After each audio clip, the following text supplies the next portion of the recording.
साथियों, आज मैं देवभूमि से हर कोने के लोगों से विशेष रूप से आह्वान कर रहा हूं। सर्दियों में देश के बड़े हिस्से में जब कोहरा होता है, सूर्यदेव के दर्शन नहीं होते, तब पहाड़ों पर धूप का आनंद मिल रहा होता है। और गढ़वाली में से क्या कहेंगे? घाम तापो पर्यटन।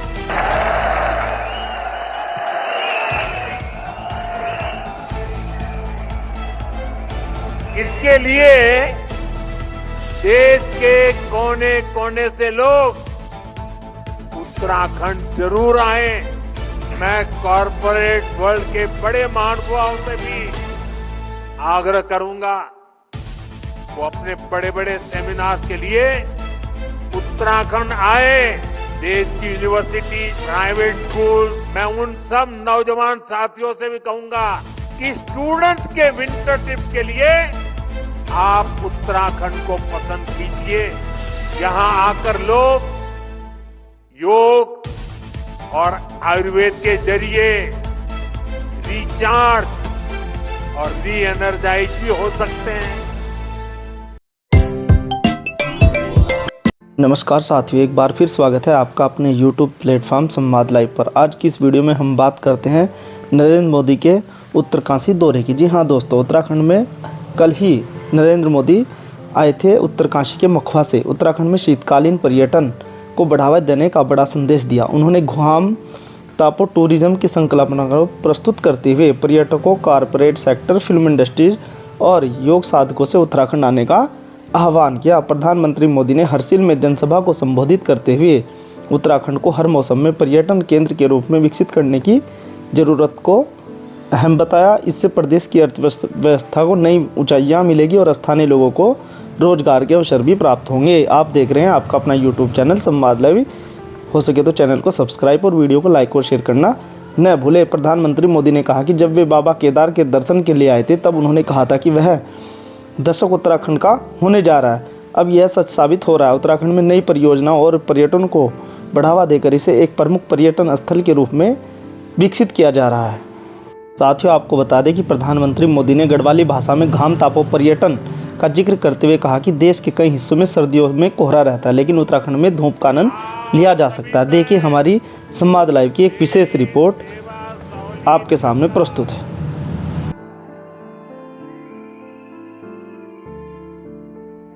यहाँ के ऊर्जावान मुख्यमंत्री मेरे छोटे भाई पुष्कर सिंह धामी जी, केंद्रीय मंत्री श्री अजय टम्टा जी, राज्य के मंत्री सतपाल महाराज जी, संसद में मेरे साथी और भारतीय जनता पार्टी के प्रदेश अध्यक्ष महेंद्र भट्ट जी, संसद में मेरे साथी माला राज्य लक्ष्मी जी, विधायक सुरेश चौहान जी, सभी गणमान्य लोग, भाई और बहनों, सबसे पहले मैं माणा गांव में कुछ दिन पहले जो हादसा हुआ है उस पर अपना दुख व्यक्त करता हूं। मैं हादसे में जान गंवाने वाले साथियों के परिवारों के प्रति अपनी संवेदना प्रकट करता हूं। संकट की घड़ी में देश के लोगों ने जो एकजुटता दिखाई है, उससे पीड़ित परिवारों को बहुत हौसला मिला है। साथियों, उत्तराखंड की ये भूमि हमारी ये देवभूमि आध्यात्मिक ऊर्जा से ओतप्रोत है। चार धाम और अनंत तीर्थों का आशीर्वाद, जीवनदायिनी मां गंगा का ये शीतकालीन गद्दी स्थल आज एक बार फिर यहां आकर आप सब अपने परिवारजनों से मिलकर मैं धन्य हो गया।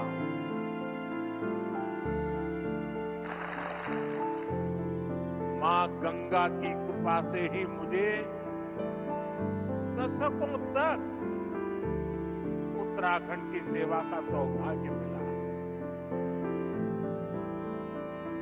मैं मानता हूं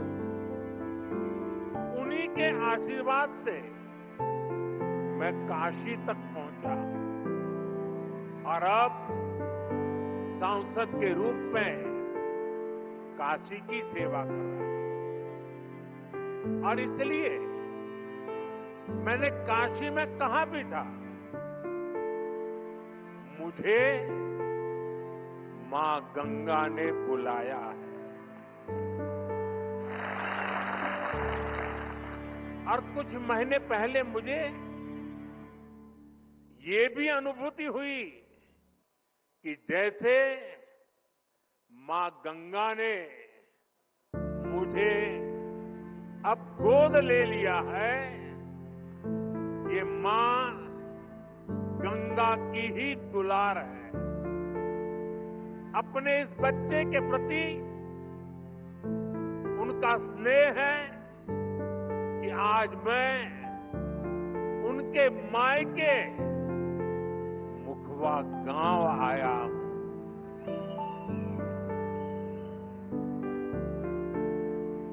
यहां मुझे मुखी मठ मुखवा में दर्शन पूजन का भी सौभाग्य प्राप्त हुआ है। साथियों, आज हर्षिल की इस धरती पर आया हूं तो मैं अपनी दीदी भूलियों के स्नेह को भी याद कर रहा हूं। वो मुझे हर्षिल का राजमा और दूसरे लोकल प्रोडक्ट्स बेचती रहती है। आपके इस लगाव और उपहार के लिए मैं आपका आभारी हूं। साथियों, कुछ साल पहले जब मैं बाबा केदारनाथ के दर्शन के लिए बाबा के चरणों में गया था, तो बाबा के दर्शन अर्चन के बाद मेरे मुंह से अचानक कुछ भाव प्रकट हुए थे और मैं बोल पड़ा था, ये दशक उत्तराखंड का दशक होगा। वो शब्द मेरे थे, भाव मेरे थे, लेकिन उनके पीछे सामर्थ्य देने की शक्ति स्वयं बाबा केदारनाथ ने दी। मैं देख रहा हूं बाबा केदार के आशीर्वाद से धीरे धीरे वो शब्द, वो भाव सच्चाई में, हकीकत में बदल रहे हैं। ये दशक उत्तराखंड का बन रहा है।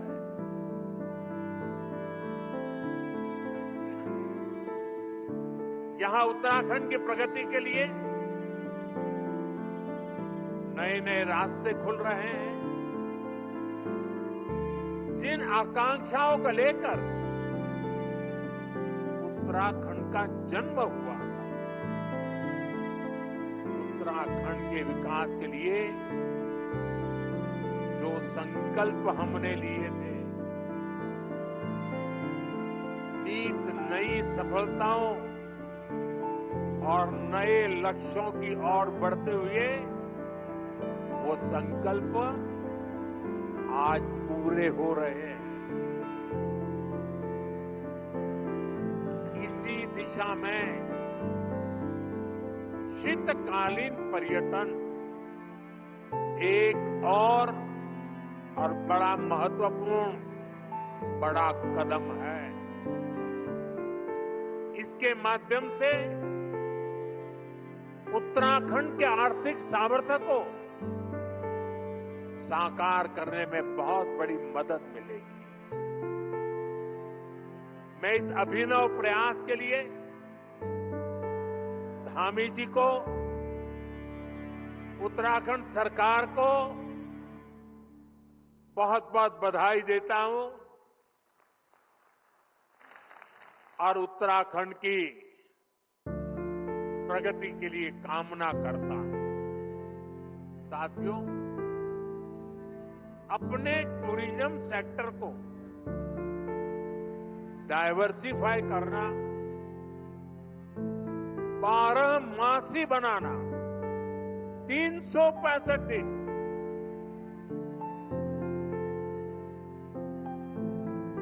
ये उत्तराखंड के लिए बहुत जरूरी है। मैं चाहता हूं कि उत्तराखंड में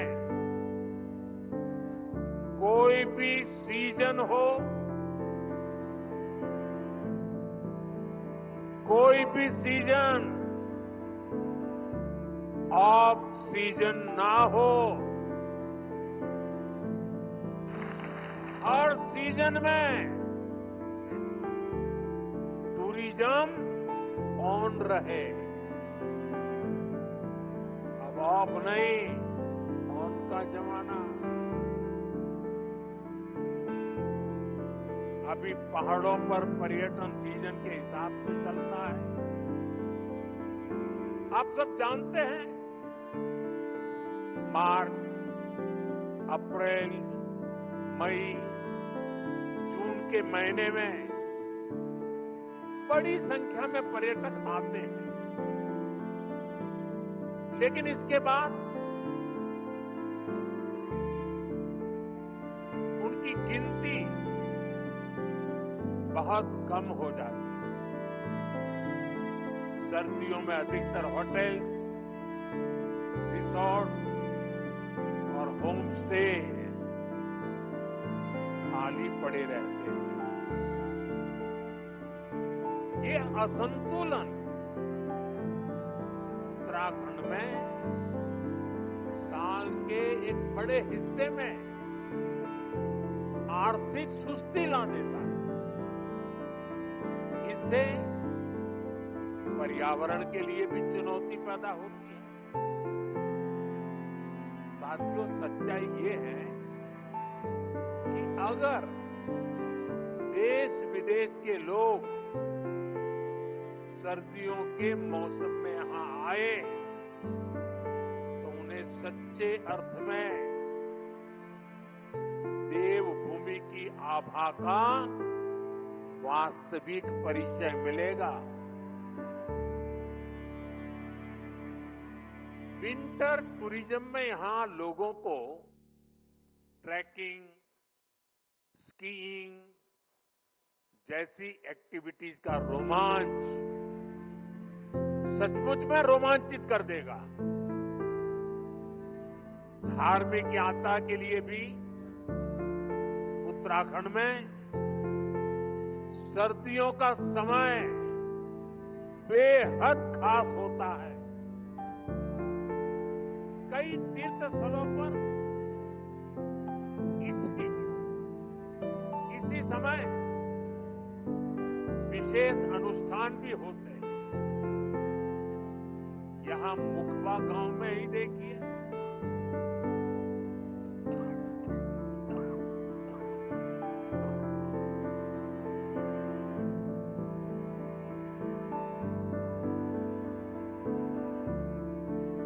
यहाँ जो धार्मिक अनुष्ठान किया जाता है वो हमारी प्राचीन और अद्भुत परंपरा का हिस्सा है। इसलिए उत्तराखंड सरकार का 12 मासी पर्यटन का विजन, 365 दिन के पर्यटन का विजन लोगों को दिव्य अनुभूतियों से जुड़ने का अवसर देगा। इससे यहां साल भर उपलब्ध रहने वाले रोजगार के अवसर विकसित होंगे। इसका बड़ा फायदा उत्तराखंड के स्थानीय लोगों को होगा, यहां के युवाओं को होगा। साथियों, उत्तराखंड को विकसित राज्य बनाने के लिए हमारी डबल इंजन सरकार मिलकर काम कर रही है। 4 धाम ऑल वेदर रोड, आधुनिक एक्सप्रेसवे, राज्य में रेलवे, विमान और हेलीकॉप्टर सेवाओं का विस्तार 10 वर्षों में उत्तराखंड में तेजी से विकास हुआ है। अभी कल ही उत्तराखंड के लिए केंद्र सरकार ने बहुत बड़े निर्णय लिए हैं। कल केंद्रीय कैबिनेट ने केदारनाथ रोपवे प्रोजेक्ट और हेमकुंड रोपवे प्रोजेक्ट को मंजूरी दे दी है। केदारनाथ रोपवे बनने के बाद जो यात्रा 8 से 9 घंटे में पूरी होती है, अब उसे लगभग 30 मिनट में पूरा किया जाएगा। इससे बुजुर्गों, बच्चों, महिलाओं के लिए केदारनाथ यात्रा और सुगम हो जाएगी। इन रोपवे प्रोजेक्ट पर हजारों करोड़ रुपए खर्च किए जाएंगे।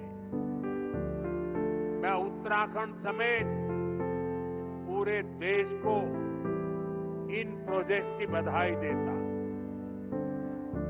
साथियों, आज पहाड़ों पर eco log huts, convention centre, helipad infrastructure पर फोकस भी किया जा रहा है।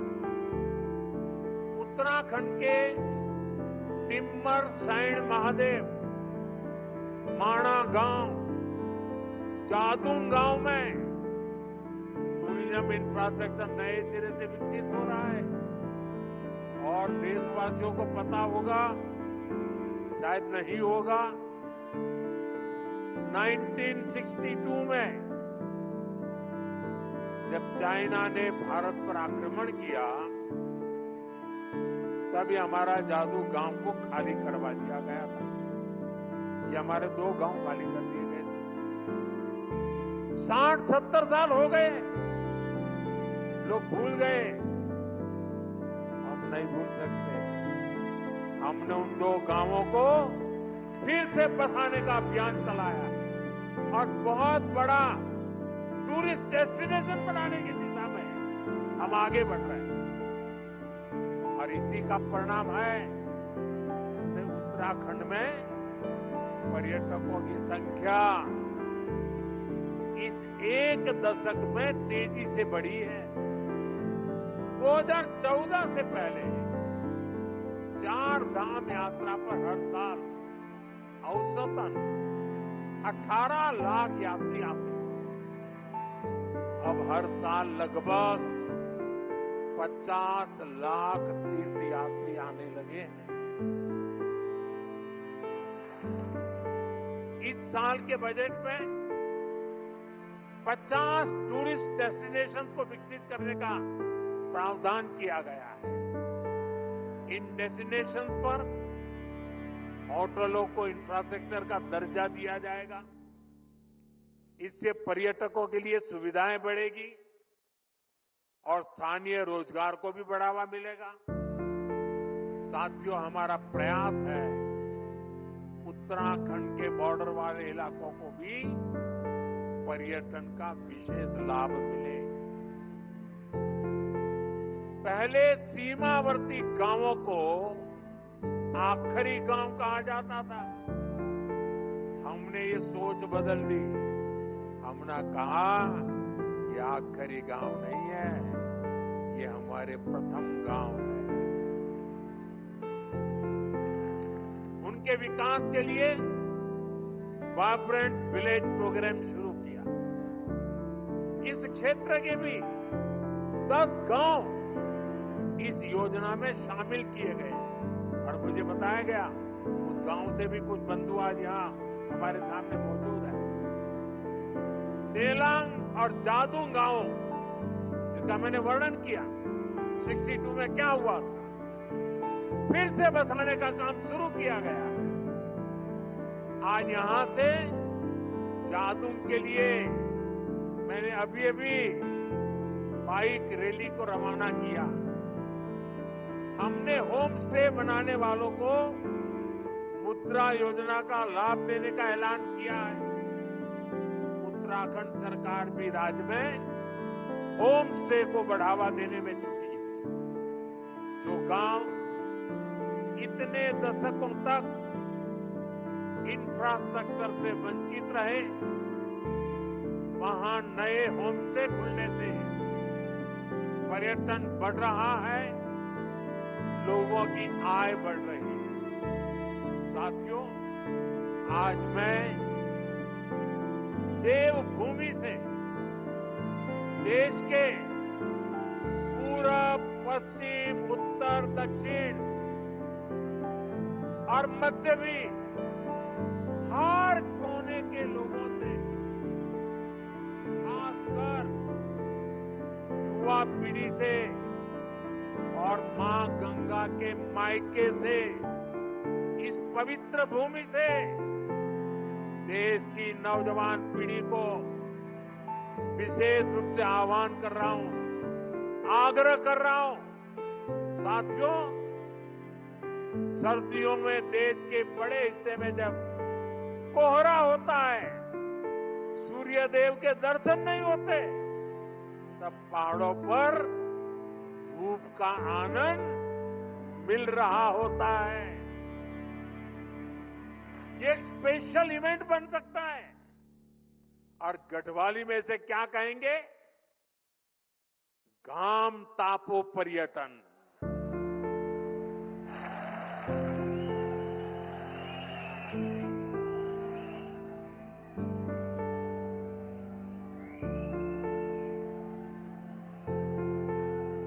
सही है ना? गाम तापो पर्यटन। इसके लिए देश के कोने कोने से लोग उत्तराखंड जरूर आए। खासकर हमारे कॉरपोरेट वर्ल्ड के साथी, वे विंटर टूरिज्म का हिस्सा बने। मीटिंग्स करनी हो, कॉन्फ्रेंसेस करनी हो, एग्जीबिशंस करने हो, तो विंटर का समय और देवभूमि, इससे होनहार को जगह नहीं हो सकती। मैं कॉरपोरेट वर्ल्ड के बड़े महानुभावों से भी आग्रह करूंगा, वो अपने बड़े बड़े सेमिनार के लिए उत्तराखंड आए, माइस सेक्टर को एक्सप्लोर करें। यहां आकर लोग योग और आयुर्वेद के जरिए रिचार्ज और री एनर्जाइज भी हो सकते हैं। देश की यूनिवर्सिटी, प्राइवेट स्कूल्स और कॉलेज में मैं उन सब नौजवान साथियों से भी कहूंगा कि स्टूडेंट्स के विंटर ट्रिप के लिए आप उत्तराखंड को पसंद कीजिए। साथियों, हमारे यहाँ हजारों करोड़ की इकोनॉमी वेडिंग इकोनॉमी है। शादियों में हजारों करोड़ रुपए का खर्च होता है। बहुत बड़ी इकोनॉमी है। आपको याद होगा, मैंने देश के लोगों से आग्रह किया था, मेड इन इंडिया, हिंदुस्तान में शादी करो।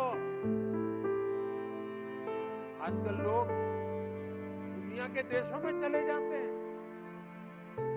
यहां क्या कमी है भाई? पैसे यहां खर्च करो ना। और उत्तराखंड से बढ़िया क्या हो सकता है? मैं चाहूंगा कि सर्दियों में डेस्टिनेशन वेडिंग के लिए भी उत्तराखंड को देशवासी प्राथमिकता दें। इसी तरह भारत की फिल्म इंडस्ट्री से भी मेरी अपेक्षाएं हैं। उत्तराखंड को मोस्ट फिल्म फ्रेंडली स्टेट का पुरस्कार मिला हुआ है। यहां तेजी के साथ आधुनिक सुविधाएं डेवलप हो रही है। इसलिए सर्दियों के दिनों में फिल्म की शूटिंग के लिए भी उत्तराखंड पूरे भारत का फेवरेट डेस्टिनेशन बन सकता है। साथियों, दुनिया के कई देशों में विंटर टूरिज्म काफी पॉपुलर है। उत्तराखंड में विंटर टूरिज्म को बढ़ावा देने के और इसके लिए हम ऐसे देशों से बहुत कुछ सीख सकते हैं। मैं चाहूंगा उत्तराखंड के टूरिज्म सेक्टर से जुड़े सभी स्टेक होल्डर्स, होटल और रिसोर्ट उन देशों की जरूर स्टडी करें। अभी मैं यहां एक छोटी सी प्रदर्शनी लगी, उसको मैंने देखा, बहुत प्रभावित करने वाला मुझे लगा। जो कल्पना की गई है, जो लोकेशन तय किए गए हैं, जो आधुनिक रचनाएं खड़ी की जा रही है, एक एक लोकेशन का एक एक चित्र इतना प्रभावित करने वाला था, जैसे मन कर रहा था मेरी 50 साल पुरानी वो जिंदगी के दिन मैं फिर एक बार यहां आपके बीच आकर के बिताऊं और हर डेस्टिनेशन पे कभी जाने का मौका तलाशूं। इतने बढ़िया बन रहे। मैं उत्तराखंड सरकार से कहूंगा कि जो विदेशों से स्टडी हो और स्टडी से निकले एक्शनेबल पॉइंट्स पर सक्रिय रूप से काम करें। हमारी स्थानीय परंपराओं, म्यूजिक, डांस और कुजीन को बढ़ावा देना होगा। यहां कई हॉट स्प्रिंग्स हैं। सिर्फ बद्रीनाथ जी में ही ऐसा है नहीं है, और भी है। उन क्षेत्रों को वेलनेस स्पा के रूप में भी विकसित किया जा सकता है। शांत और बर्फीले क्षेत्रों में विंटर योगा रिट्रीट का आयोजन किया जा सकता है। मैं सभी बड़े बड़े साधु महात्माओं को, मठ मंदिर के मठाधिपतियों को, सभी योगाचार्यों को, उनसे भी आग्रह करूंगा कि वे साल में एक योगा कैंप अपने शिष्यों का विंटर में उत्तराखंड में लगाएं। विंटर सीजन के लिए स्पेशल वाइल्ड लाइफ सफारी का आकर्षण उत्तराखंड की विशेष पहचान बन सकता है। यानी हमें 360 डिग्री अप्रोच के साथ आगे बढ़ना होगा, हर स्तर पर काम करना होगा। साथियों, सुविधाओं के विकास के अलावा लोगों तक जानकारी पहुंचाना भी उतना ही अहम होता है। इसके लिए मैं देश के युवा कंटेंट क्रिएटर्स, आजकल सोशल मीडिया में बहुत बड़ी संख्या में इन्फ्लुएंसर्स हैं, कंटेंट क्रिएटर्स हैं, वे अपने यहाँ बैठे बैठे भी मेरे उत्तराखंड की, मेरी देवभूमि की सेवा कर सकते हैं, वे भी पुण्य कमा सकते हैं। आपने देश के पर्यटन सेक्टर को गति देने में, लोगों तक जानकारी पहुंचाने में बहुत बड़ी भूमिका निभा सकते हैं। जो भूमिका निभाई है उसका और विस्तार करने की जरूरत है। आप उत्तराखंड की विंटर टूरिज्म की इस मुहिम का भी हिस्सा बनिए, और मैं तो चाहूंगा कि उत्तराखंड सरकार एक बड़ी कंपटीशन आयोजित करे। ये जो कंटेंट क्रिएटर्स हैं, इन्फ्लुएंसर हैं, वे 5 मिनट की विंटर टूरिज्म की प्रमोशन की फिल्म बनाए, उनकी कंपटीशन हो, और जो अच्छी से अच्छी बनाए उसको बढ़िया से बढ़िया इनाम दिया जाए। देश भर के लोगों को कहा जाए आइए मैदान में, बहुत बड़ा प्रचार प्रसार होना शुरू हो जाएगा। और मुझे विश्वास है जब ऐसी कंपटीशन करेंगे तो नई नई जगहों को एक्सप्लोर करके नई नई फिल्में बनाएंगे, लोगों को बताएंगे। साथियों, मुझे विश्वास है आने वाले वर्षों में हम इस सेक्टर में तेज गति से विकास के साक्षी बनेंगे। एक बार फिर 365 दिन का 12 मासी टूरिज्म अभियान, इसके लिए मैं उत्तराखंड के सभी भाई बहनों को शुभकामनाएं देता हूं, बधाई देता हूं, और राज्य सरकार का अभिनंदन करता हूं। आप सब मेरे साथ बोलिए, गंगा मैया की, गंगा मैया की, गंगा मैया की। बहुत बहुत धन्यवाद। साथियों, आज की वीडियो में इतना ही। अगर आपको हमारी यह वीडियो अच्छी लगी है तो लाइक करें, शेयर करें और हमारे चैनल संवाद लाइव को सब्सक्राइब करना न भूलें। मिलते हैं अगली वीडियो में, तब तक के लिए नमस्कार, जय हिंद।